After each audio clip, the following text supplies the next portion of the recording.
Hi, you guys. Wanted to show you guys a little bit about Japanese knotweed and how to harvest it, how to use it. It's commonly found through tinctures and supplements online, but I find a lot of significance in harvesting it myself. And since I have a giant patch of it and it's very noxious, it's a very tenacious weed. It just is impossible to kill. I have more than enough medicine for a small army for years. This is not going to go away. It's not a plant, at least here in the Pacific Northwest.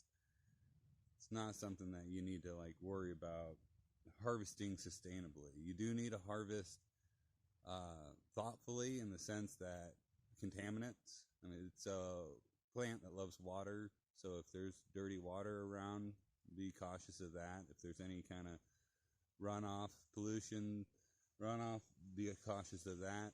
The optimal time to harvest is late fall, when the plant dies down, because right now the plant's energy is throughout the whole plant. This thing's, you can't see it, but it goes up 12-15 feet. And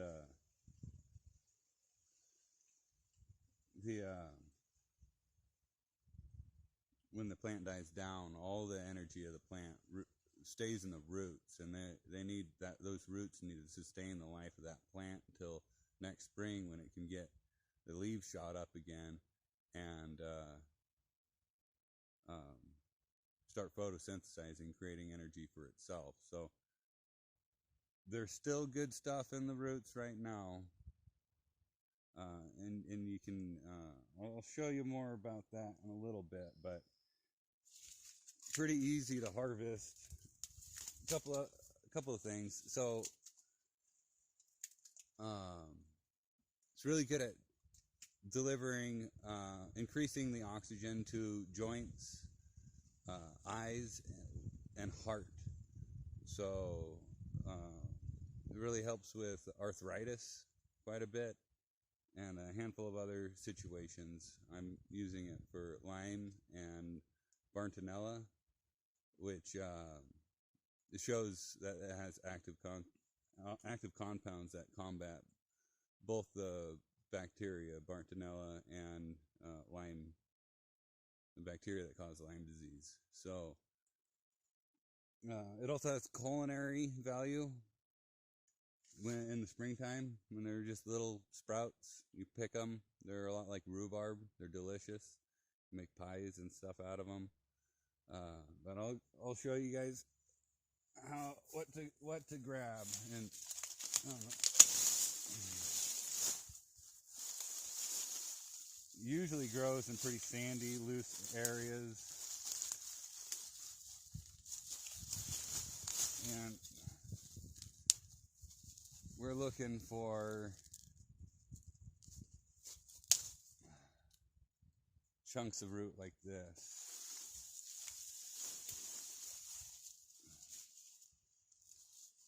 You just get in there and tear chunks out. I think I read that the daily dose was like 9. That's an old root. You want to make sure the root's still living. I'll get back to the dose. The majority of the good stuff is in the exterior bark of the root, and it has a very potent flavor. Very bitter, but not super bitter. I mean, it's not dandelion bitter, but the bitterness, the strength of flavor is indicative of the strength of medicine. So in the fall, I expect there to be a lot stronger flavor coming from the root. And that's pretty universal with a lot of plants. The compounds are typically very strong flavors. I mean, if you've ever had Oregon grapefruit for its berberine, it's quite hard to choke down. Dandelions, as I stated earlier, very bitter, very beneficial to have those bitters. And the bitter itself is the medicine.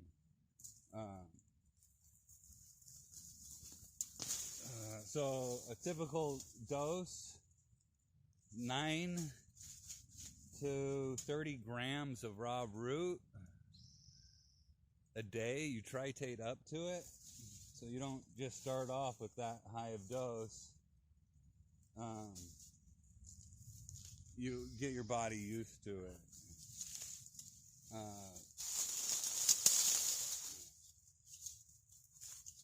9 to 30 grams is quite a range, but there's quite a range in people and people's sensitivities to such things.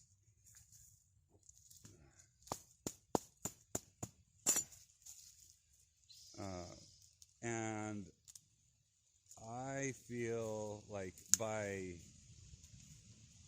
being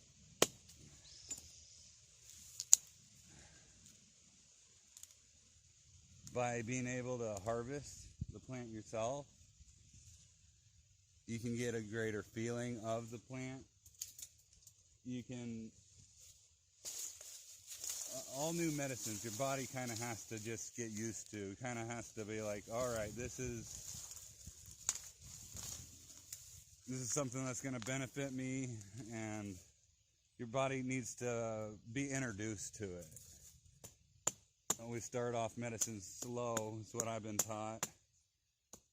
I mean, natural medicines, you want to make sure your body is going to handle it well. So we got some, and that's probably way more than what I need. That's probably more than 1 day's dose. So I guess I'll let it be for right now, because I already got some. Be really cautious about where you throw these root pieces, because they will just grow anywhere, and it's a real problem in some places. It's such a invasive plant. You want to be responsible and not let it spread too much. Like I could bury that somewhere, then in 10 years someone would have a serious problem. All right. Next step.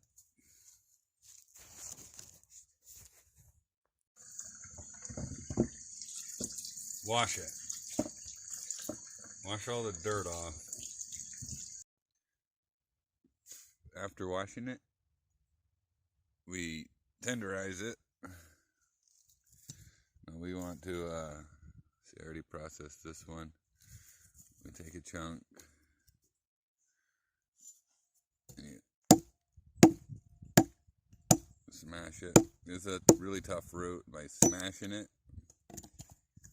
it helps release the medicine into the water when you're making a tea. Now you can make tincture out of this. Tinctures are rather easy. Just soak it in alcohol for a long time, and I mean, look up a recipe, but I don't actually go by the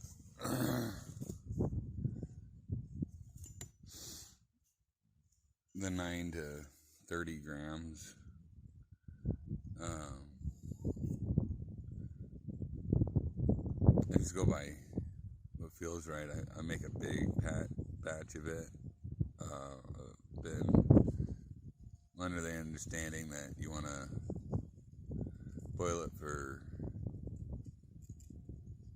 2 hours at least to really let it all out. Gentle boil by 2 hours, but alternatively I put it in my crock pot, a slow cooker, for like 8 hours, and I just keep it on warm, and just keep serving out of there. And your dose, you want to just kind of take this medicine throughout the day, not a whole lot all at once, a little bit here, a little bit there, and I just go with what feels right. My body tells me. And I think one of the benefits of harvesting it yourself is that you have made acquaintance with the plant. You get to know it a little bit, and therefore you kind of helps with that compatibility. Listen to your body. Your body will tell you what's too much.